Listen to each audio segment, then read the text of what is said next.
6 o'clock. A major incident at London's Heathrow after a Boeing Dreamliner plane catches fire. The Ethiopian Airlines aircraft was on the ground at the time. Fire crews are at the scene now. It's emerged that the Boeing 787 was the first Dreamliner to resume flying after the fleet was grounded over safety fears. We'll have the latest details on this breaking story as they come in. Also on the programme, remembering Lee Rigby, the soldier murdered on the streets of Woolwich, is laid to rest with tributes from his colleagues and his family. He had an heart of gold. He wouldn't hurt anybody. You know, he was a devoted soldier. An explosion near a mosque in Tipton is being treated as suspected terrorism. The government shelves plans to remove branding on cigarette packets, prompting anger from health campaigners. Living within Wicker's world has been a lot of fun. And the veteran broadcaster and globetrotter Alan Wicker has died. On BBC London, as his funeral takes place in Bury, people gather in Woolwich to remember Fusilier Lee Rigby. And with temperatures rising, the young and the elderly are warned to take care.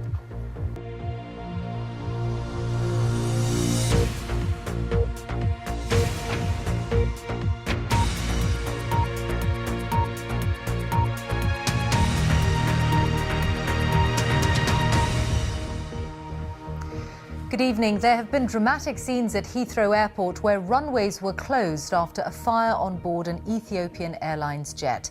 It's emerged that the plane was a Boeing Dreamliner and was the first of the fleet to resume flying after they were grounded over safety fears earlier this year. No passengers are said to have been on board at the time. Our correspondent Sarah Campbell has the latest. This is the Queen of Sheba, a 787 Dreamliner plane. According to a spokesperson from Heathrow, the emergency services were called in after an onboard internal fire around 4:30 this afternoon.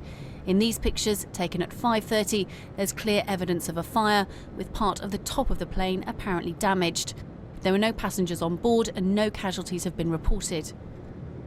The plane was parked on a remote stand and wasn't in the process of taking off or landing. However, the fire has meant both runways have had to be closed.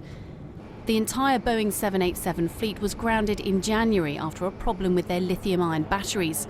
Ethiopian Airlines were the first company to resume 787 flights in April after Boeing reinforced the casing around the batteries to reduce the risk of fire.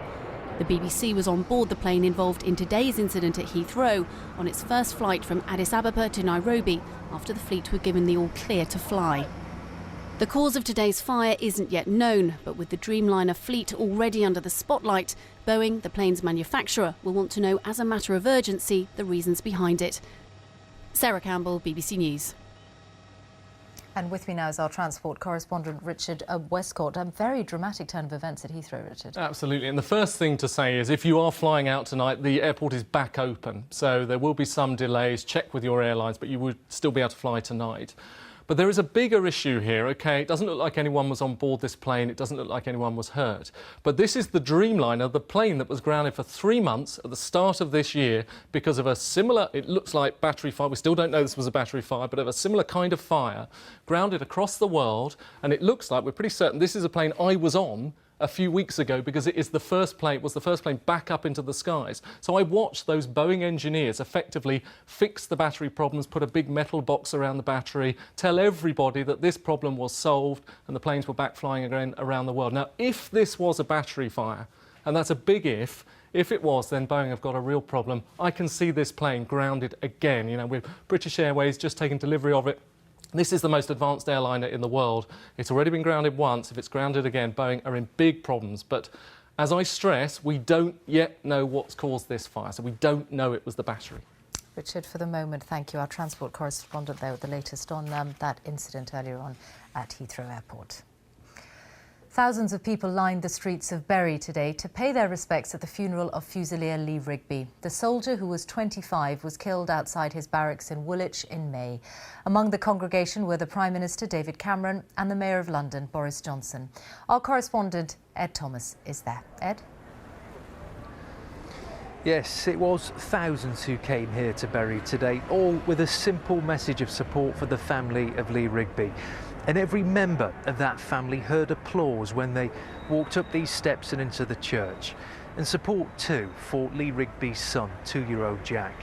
He came here holding a teddy his father had bought for him before he died. This was to be a military funeral. A Fusilier remembered by the soldiers he fought alongside. But for Lee Rigby's family, thoughts of a brother, a husband and a father. The youngest mourner, his son, 2-year-old Jack. The message on his T-shirt, "My daddy, my hero." Lee Rigby's family were not alone. In the July heat, strangers standing side by side. I just can't imagine what we're going through. It's just so horrible. It's just horrendous to have that done. This was a private funeral.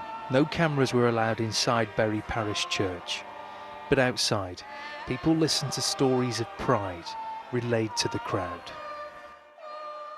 Today we, his regimental family, salute a fallen comrade, a talented soldier and musician, a larger-than-life character. And that pride was not just felt by his fellow soldiers, but also his family. Lee were always so proud to put on his uniform and take part in those, and it was something that he always wanted to do. He always said that when Jack got older, he were going to take him back down. And so Jack could experience it as well. And here in Woolwich, the place where he was murdered, colleagues stopped to show their respect for Lee Rigby and those who miss him most. Lee has become a hero. Whatever the intention was,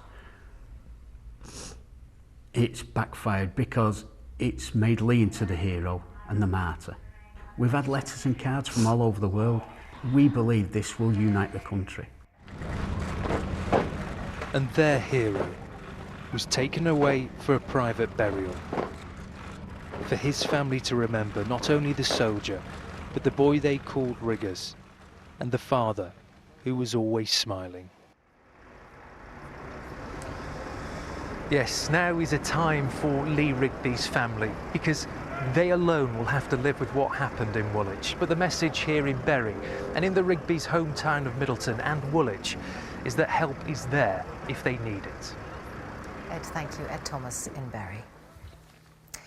Plans to introduce standardised plain packaging for cigarettes in England have been shelved. It's also emerged that ministers are going to abandon plans for a minimum price for alcohol in England and Wales. Health campaigners have reacted with fury and disappointment. Vicky Young reports. How far should the government go to stop young people getting hooked on cigarettes? Ministers used to point to evidence that highly designed packaging helped recruit smokers, but not anymore. A plan to make all cigarette packets the same has been shelved indefinitely. The government says it wants to look more closely at Australia, where shocking images cover cigarette packets and company logos are banned. When we consulted the public, there were a huge number of responses, but they were pretty split down the middle. So I think it's right that we take our time and get the right decision. But health campaigners are disappointed. They say new rules about how cigarettes are displayed and the ban on smoking in public places have saved lives. One Conservative MP said it was a day of shame for the government. Who would want to go back to having smoking in restaurants? So at the time there's a bit of an outcry, and afterwards everyone says, actually, do you know, that was the right thing to do. That was about leadership and actually making a difference to people's lives. It's also emerged that a minimum price for alcohol in England and Wales has been abandoned, even though David Cameron himself said it would help tackle drink-related health and social problems. What we're seeing with this government is a series of flagship public health policies bite the dust because they are giving in to the interests of big business. With less than 2 years until the next election, it seems that Conservative ministers have taken on board the message from David Cameron's key election advisor. He says they should be concentrating on core issues that really matter to voters, not things that could prove unpopular. Critics say that in the process, they've ditched public health. The Scottish Government is going ahead with a minimum price for alcohol and intends to bring in standard cigarette packets. But in Westminster, for now at least, those arguments have been lost. Vicky Young, BBC News. Police say they're treating an explosion near a mosque in the West Midlands as a terrorist incident. A number of roads in Tipton have been cordoned off after residents reported hearing a loud bang before finding nails and debris. Well, Phil Mackey is there for us now. What are people there saying, Phil? People are understandably nervous this evening after what happened just after 1 o'clock this afternoon, at a time when prayers should have been being said at the mosque, which is just up there to the left, just out of view. But because it's Ramadan, because it's hot, and because a lot of people were busy today, they had decided to postpone prayers until 2 o'clock. Consequently, nobody was really around, and luckily, nobody was injured. Within the past couple of hours, the West Midlands Counter-Terrorism Unit has confirmed that it's treating this as a suspected terrorist incident. Residents had reported finding debris, and among the debris, nails as well. We're expecting an update shortly, but the good news is obviously that nobody was hurt. Phil, thank you. Phil Mackey there in Tipton. Head teachers in England should consider banning packed lunches, according to a report commissioned by the government. The authors say many parents are giving their children junk food and that school dinners are now a much healthier option. Our correspondent Jeremy Cook has been gauging reaction in Rugby. The class of 2013, bursting with energy, full of beans. Well, according to today's report, too many kids are not eating a healthy diet. And they suggest that schools should think about banning packed lunches to promote uptake of more balanced school dinners. To parents here, though, it's a non-runner. You've always got to have a choice. I think you shouldn't take that away from sort of children or individuals because they might not like the school dinners. A lot of children can be very fussy when they're younger, and I don't think it's right to force them to have something that they're not going to enjoy. Here at Clifton upon Dunsmore Primary, the children can choose a school lunch or one like these, provided by their parents.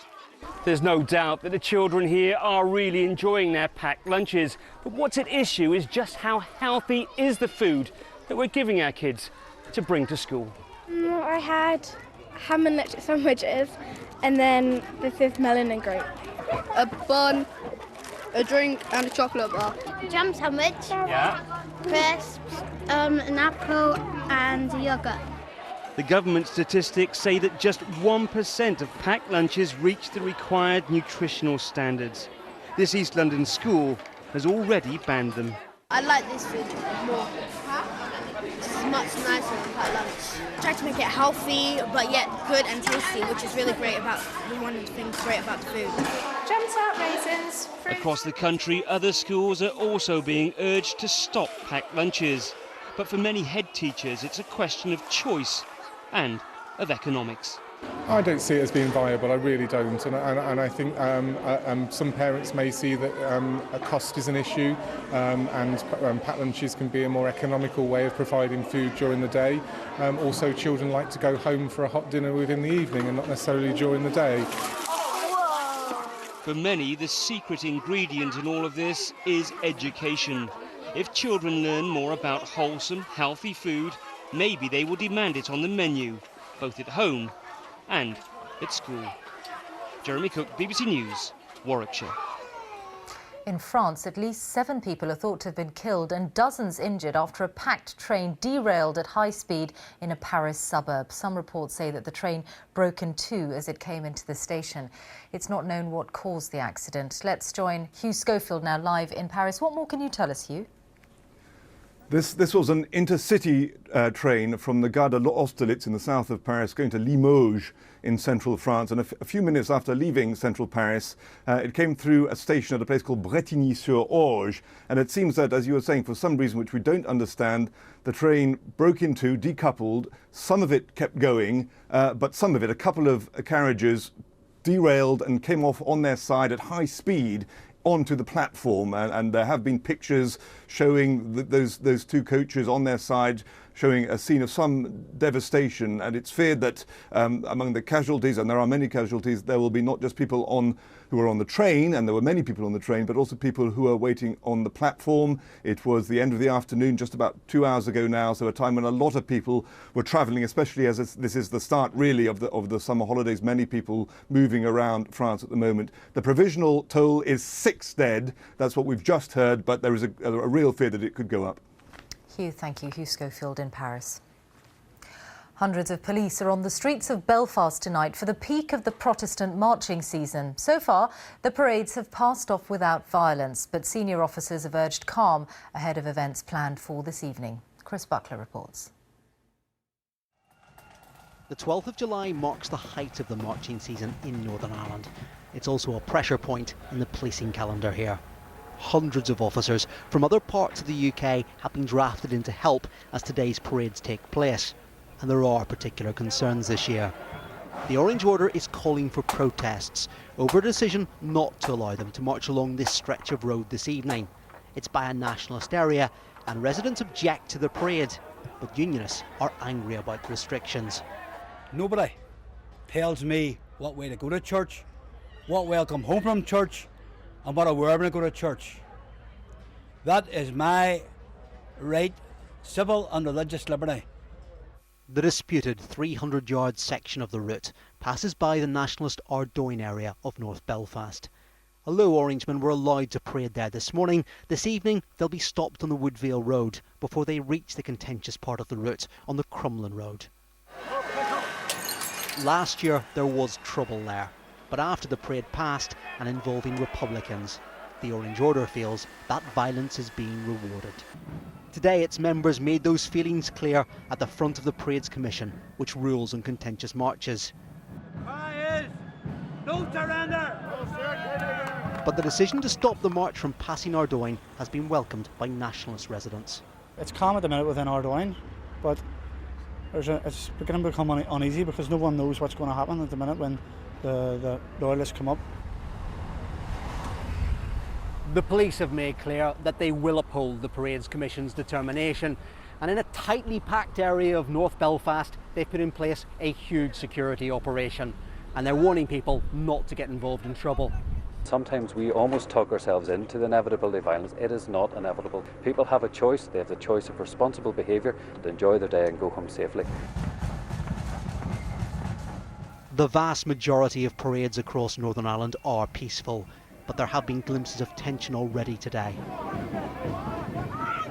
In the heat of this summer, the police are not alone in appealing for calm. Chris Buckler, BBC News, Belfast. It's 17 minutes past 6. Our top story this evening. There's been a major incident at Heathrow Airport after a Boeing Dreamliner plane caught fire. And still to come, Australian fury at the Ashes after England's Stuart Broad survives this crucial moment in the first test. Later on BBC London News, a new chapter for Rupert Murdoch. He's moving his newspaper operation from Wapping to London Bridge. And she's one of the stars of the England women's team. We find out how Eniola Aluko mixes football with a career in law.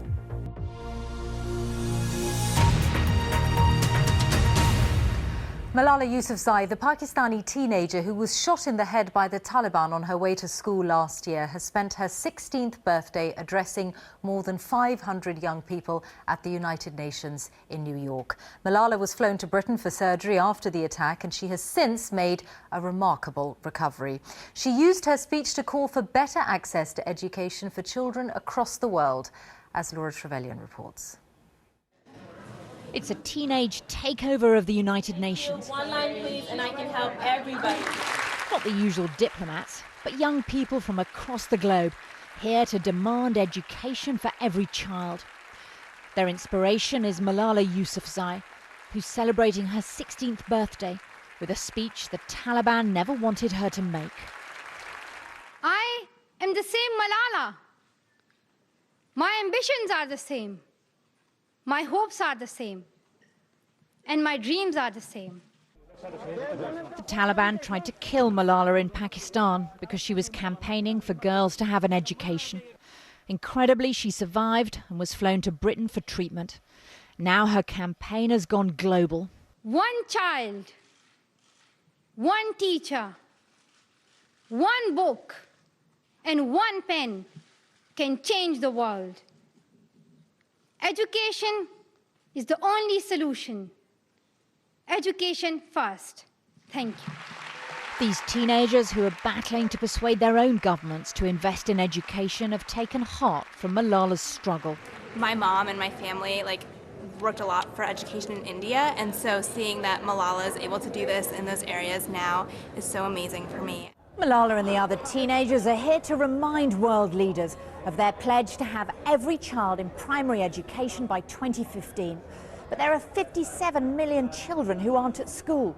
So how will that goal be achieved? As children are in charge at the UN today, the BBC's school report team, Holly and Lauren, put that question to former Prime Minister Gordon Brown, now a United Nations envoy. And I'm happy to go to Pakistan or to Nigeria or to India or to Afghanistan and say to them, look, the rest of the world, as well as your own citizens, thinks it's not good enough. It's not good enough that so many millions of girls and boys are not at school.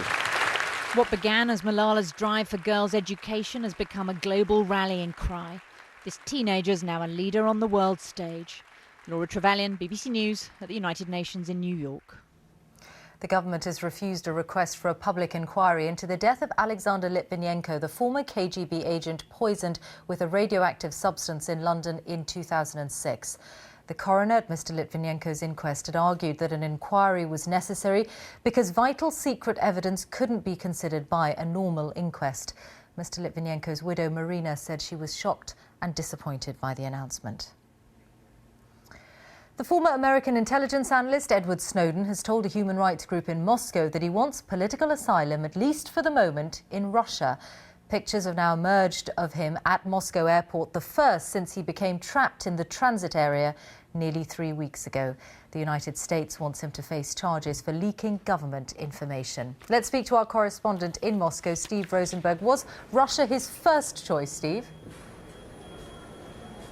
No, I don't think so. At this meeting today that was closed to the press, Mr. Snowden reportedly made it clear that Latin America is still his preferred final destination, but that doesn't appear to be an option right now. Mr. Snowden said that America was doing all it could to make sure he couldn't get to Latin America. But if he is granted asylum in Russia, he will see that, I think, as a temporary solution. This is actually the first time we can confirm that Edward Snowden is in the transit area of Moscow airport, because before today no one had seen him, there was no picture of him, but now this meeting has taken place.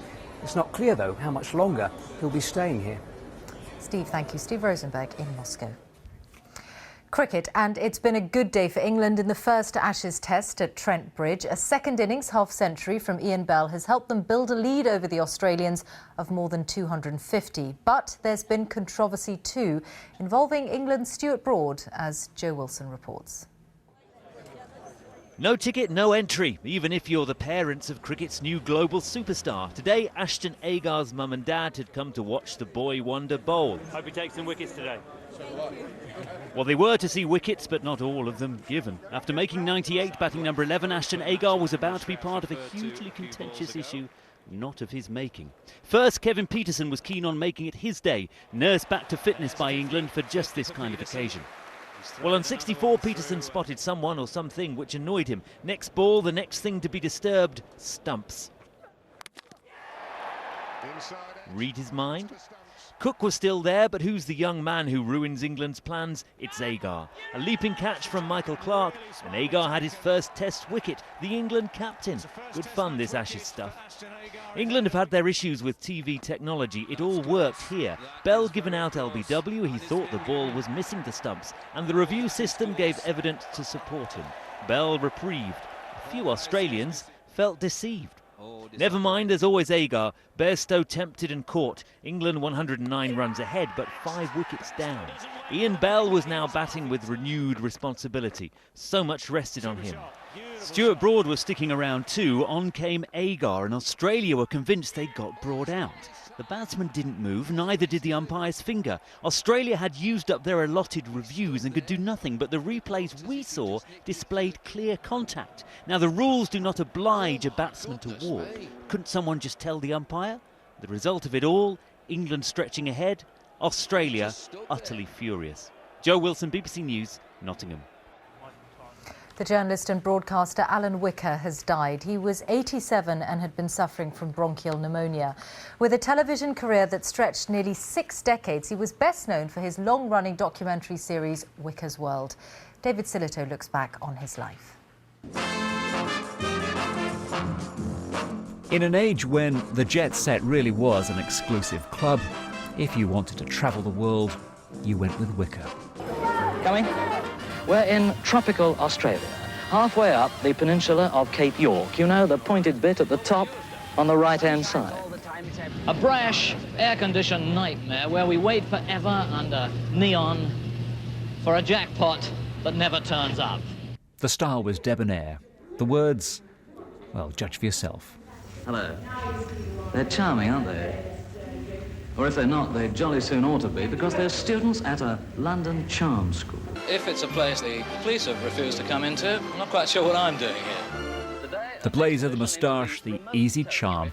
The son of an army officer had learnt his craft in an army film unit in the Second World War. That led to Fleet Street, and then, in the 50s, the BBC Tonight programme. Hello. The days of the general. Wicker's World introduced us to men such as Stroessner in Paraguay, and a lesson in how a dictator treats his generals. But the president knows the form, knows how to keep them worried and at a distance.